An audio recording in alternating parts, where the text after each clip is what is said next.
I stared at my laptop, rereading the group chat messages I was never supposed to see. Someone, most likely Jonah's assistant, who'd always had a quiet conscience, had forwarded the screenshots to my anonymous inbox. Jonah, meeting at 10 a.m. tomorrow to finalize the TechSpire acquisition. Order him 2A. Marla, should we include Emily? Marla. She's not really family. Jonah. Exactly. She'll just overcomplicate it again. Remember that nonsense she pitched about equity sharing? Marla, she seriously thinks this is a co-op or something. It's embarrassing. I lowered the screen, my jaw tightening in silence. The irony was almost laughable. Because I was reading their texts from my private office on the 52nd floor of Everland Labs Tower in downtown Seattle. As its founder, lead engineer, and majority stakeholder. For nearly 5 years, I'd operated under the radar, building one of the Pacific Northwest's most disruptive biotech automation firms. Journalists called me a silent storm. VCs called me visionary. My stepfamily? They still called me naive. They had no idea. It all started when I was 17. My mother married Patrick Whitman, a wealthy biomedical consultant with 2 kids from his first marriage, Jonah and Marla. They were sleek, connected, already halfway through Ivy League pipelines. I was the tag-along, the afterthought. Patrick once told me I had the perfect demeanor for support staff, said it kindly, like I should be grateful. But while Jonah schmoozed executives and Marla hopped continents under the guise of innovation tours, I waited tables and taught myself neural systems engineering through late-night courses and open-source labs. That equity pitch they mocked? That was the last time I tried to help Whitman Biotech. They laughed me out of the room. Just once. 2 months later, I launched Everland Labs. Today, they're finalizing a deal to sell their failing company. Fear me. And they still have no idea who's behind it. Not yet. The vision I'd nurtured, AI systems that optimized biotech for people, not just profits, became the core of Everland Labs.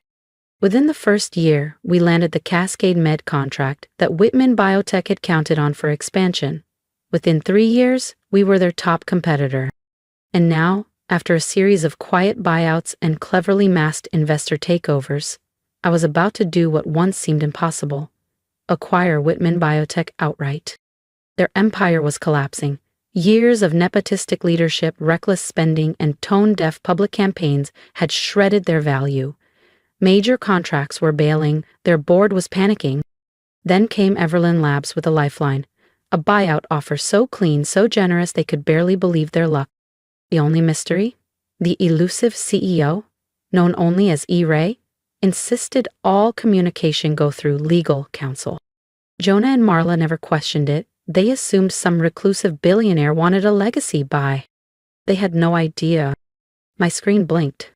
Meeting, remember, Whitman Biotech Emergency Board vote, 3:00 p.m.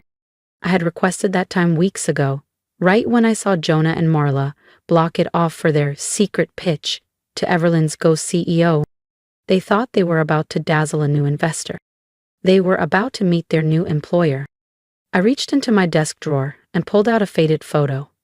Me at 17, standing beside my mom on a rainy afternoon at Green Lake. She passed a year later. Patrick married within 6 months, and Angela erased my mother's name from the firm's history the same week. "You're not a child anymore," she said coldly. "You'll have to build your own future." So I did. And now I was buying the company she stole. I tapped my earpiece. "Nadia, are we ready?" "Yes, Miss Kim," she replied smoothly. "Legal is standing by, the board just needs to sign." And Jonah and Marla still think E-Ray is some retired MIT robotics guru. I smirked. They'd been enchanted by the fake Wired profile we planted last fall. An aging recluse with a mysterious past and deep funding ties. Their exact image of tech royalty. "Perfect," I said. "Make sure the boardroom feed is recording. I want everything on file." Then I stepped into the private restroom. The woman in the mirror barely resembled the teenager they used to mock. Chin lifted, tailored navy blazer, smooth hair, clear eyes, quiet power. Let's show them who I really am. The last touch, thin, understated glasses. I didn't need them, but they added just enough distance to mask familiarity. To anyone who hadn't seen me since I was 17, I'd look like a composed, sharp executive. Mrs. Kim? Nadia's voice returned via the intercom. The Whitmans are here. Boardroom 2C. And the camera? Live feed's running, would you like the link? I opened the stream on my laptop. Jonah and Marla Whitman. Still arrogant, still dressed like Texaclub influencers who just stepped off a private jet. Jonah was whispering something, showing Marla his phone. She rolled her eyes, then laughed, shrill and rehearsed. Can you believe Emily applied here? He said. As a systems analyst. Like Everlyn would even read that. Marla scoffed. Seattle Community College? Sad. I heard she's working for some garage startup in Redmond. Tragic. Didn't react? I wanted to hear that. Because that resume, it was mine. A controlled leak. A manipulated LinkedIn trail, all bait. They thought I wanted a seat at their table. They didn't realize I owned the building. 2:25 p.m. Almost showtime. Before I opened that boardroom door, I took one last breath, because what happened next changed everything. Don't miss what comes next. Subscribe to the channel so you're the first to witness the reveal. Nadia, I said into the mic, please let the Whitmans know the meeting will begin a few minutes early, and when you announce me, refer to me as Miss Ray. I rose, smoothing the lapels of my jet black blazer and collecting the final acquisition documents. 17 years of being dismissed, of being called irrelevant, dramatic, or just the daughter of the first wife. Years of watching them squander opportunities they didn't earn. It all led to this room, this exact moment. I thought of my mom, how her eyes lit up when I built my first neural interface model at 14, how she whispered that real legacy wasn't passed down. It was built, brick by brick, by those who were never invited. Ready when you are, Miss Ray, Nadia's voice returned, steady and loyal. One last glance in the mirror, glasses adjusted, shoulders squared. Then I walked toward boardroom 2C. Each tap of my heels echoed like justice across the polished stone. Through the glass, I saw Jonah and Marla, still relaxed, still smug, still certain the world owed them a crown. Nadia waited at the door, calm, collected. My first hire at Everlyn Labs. One of the only people who knew everything. Shall I announce you? She asked. I nodded. Let's begin. If you're ready to witness the moment truth shatters legacy, make sure to subscribe. You won't want to miss what comes next. I inhaled once, steadying my breath, as years of exclusion hardened into power. Nadia opened the door, her voice crisp and clear. Mr. and Miss Whitman, allow me to introduce E. Ray, CEO of Everlyn Labs. I stepped into boardroom 2C. Jonah and Marla turned, expecting someone else. Their faces shifted, polite, then puzzled, then pale. Hello, Jonah. Marla? I smiled, channeling Angela's signature ice. Shall we talk about the future of Whitman Biotech? The silence was exquisite. I counted 12 seconds before Jonah's mouth dropped open in disbelief. Emily, Marla gasped. Is this a joke? I calmly placed my folders at the head of the table, the chair that once belonged to their father, Patrick. No joke, I said, smiling ever so slightly, although your earlier commentary on my resume was genuinely amusing. Jonah finally found his voice, but it wavered beneath the weight of the truth. You can't be E. Ray, you're just... A disappointment? I offered, lifting one brow. No, just someone who worked, while you two burned through every dime of credibility you inherited. I opened the top folder with care. Now, the terms. Everlyn Labs will acquire Whitman Biotech for $2,400,000,000.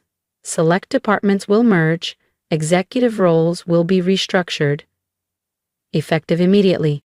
Marla slammed her palm on the table, the sound of her stacked bracelets cracking through the silence.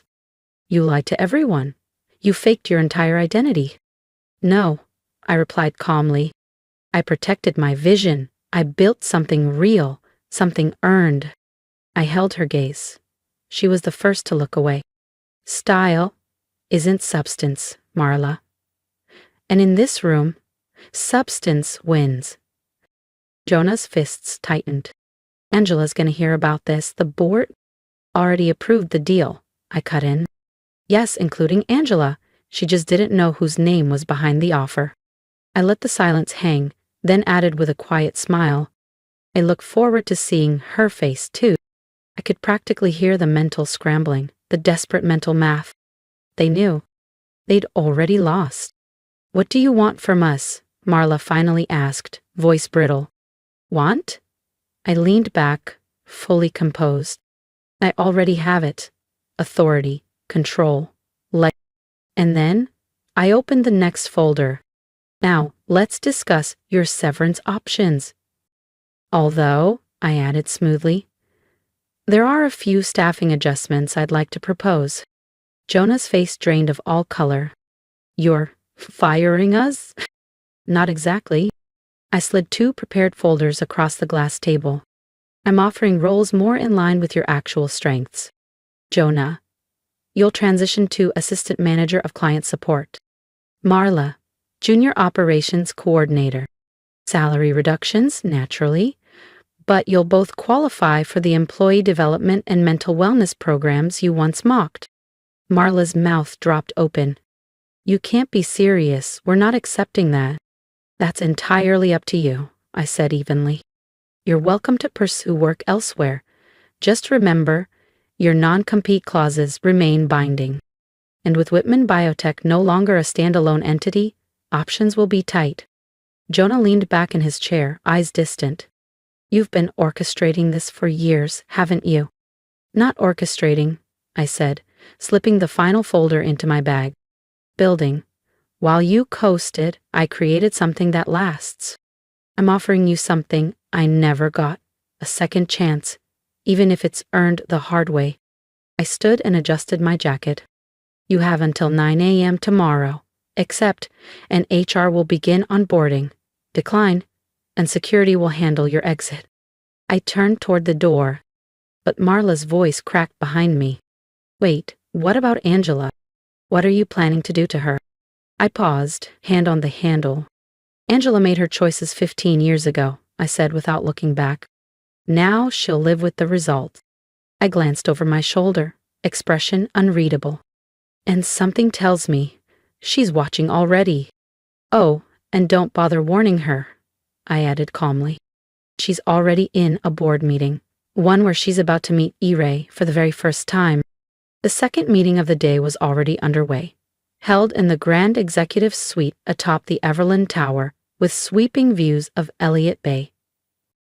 I could see Angela through the glass, poised, immaculate, her signature pearl earrings in place, posture rigid and proud, ready to dazzle whatever old money CEO she imagined was behind the acquisition. Nadia stood by the door. They're ready for you, Miss Ray. Should I announce you? No, I said softly, a slow smile forming. I think I'll handle this one personally. I pushed open the door and watched as Angela Whitman's sculpted confidence cracked for the first time in years. Good afternoon, I said to the room, but my eyes never left hers. I'm E-Ray, CEO of Everland Labs, though some of you may remember me as Emily Kim. The room went still. Angela's hand twitched on her notepad, just enough for me to see. What followed was a masterclass in corporate reclamation. I presented Everland's plan for Whitman Biotech, full modernization, ethical restructuring, equity-first leadership, and sweeping reforms to dismantle the hierarchy Angela had spent years embedding. Angela sat frozen, jaw tight, eyes unblinking, as I unwound her empire with precision. The moment the meeting ended, she tried to vanish behind the board members, the way she always did when control slipped. But I stepped forward. Angela, my voice stopped her cold. She turned slowly, and for the first time in 15 years, I saw it. Not rage, not arrogance, fear. Oh, she asked quietly. How did I build Everlyn Labs? I leaned against the edge of the table. How did I buy the company you once told me I'd never belong to? The same way anything worth having is built, by working for it. While you closed doors, I created new ones. Angela said nothing. This isn't revenge, Angela, it's justice. It's proof that success isn't inherited, it's earned, with resilience, intention, and the courage to value substance over status. She winced, just slightly, a fracture in the porcelain. To what now? She asked, her voice brittle. You dismantle everything? No, I rebuild it. Whitman Biotech will now operate as a division of Everlyn Labs, focused on ethical biotech and community-centered innovation. Your name won't disappear, but it will change. She swallowed. And me. You'll retain a board seat, I said. But as a minority shareholder, your influence will be tempered. I smiled. Call it a lesson in perspective. She turned to leave, stiff but quiet. Oh, and Angela? I said, pausing as she reached the door. Sunday dinner? I believe I will be attending after all.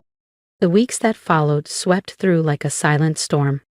Jonah and Marla accepted their reduced roles, begrudgingly at first, but slowly they began to listen, to learn. About accountability, about the weight of real work.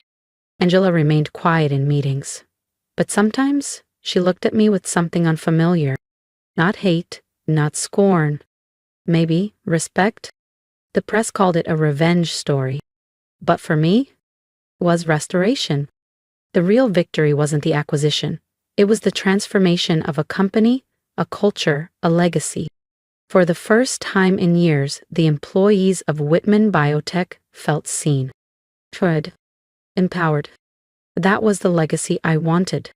Innovation, integrity, impact.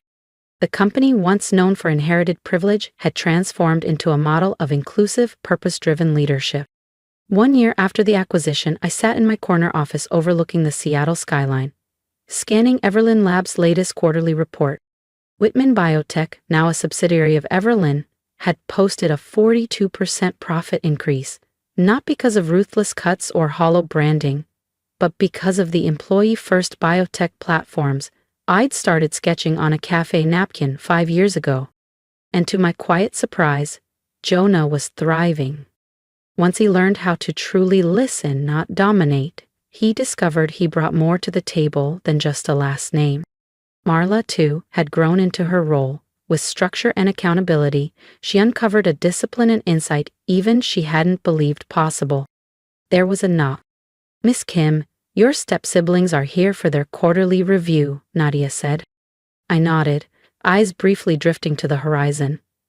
The view had changed. We all had. Send them in. Jonah and Marla walked in, no flashy watches, no forced charm. Just quiet professionalism and earned humility. Please, sit. I gestured to the chairs opposite mine. Let's talk about your progress. As we moved through their development plans, my mind flickered to my mother. She used to tell me that success wasn't about silencing others, it was about becoming someone worth listening to. I hadn't taken over Whitman Biotech to crush them. I did it to reveal a deeper truth. That merit, not bloodline, defines legacy. And maybe, by rebuilding what they nearly destroyed, we all became something better. Not out of vengeance, but purpose. And in that, I found something greater than triumph. Peace. If this story resonated with you, share your thoughts in the comments. Have you ever been overlooked by those who should have lifted you up? I didn't build Everlyn Labs just to win. I built it to prove that quiet strength outlasts loud entitlement. Subscribe to the channel and let's keep these stories alive. For every builder, dreamer, and underestimated soul still rising.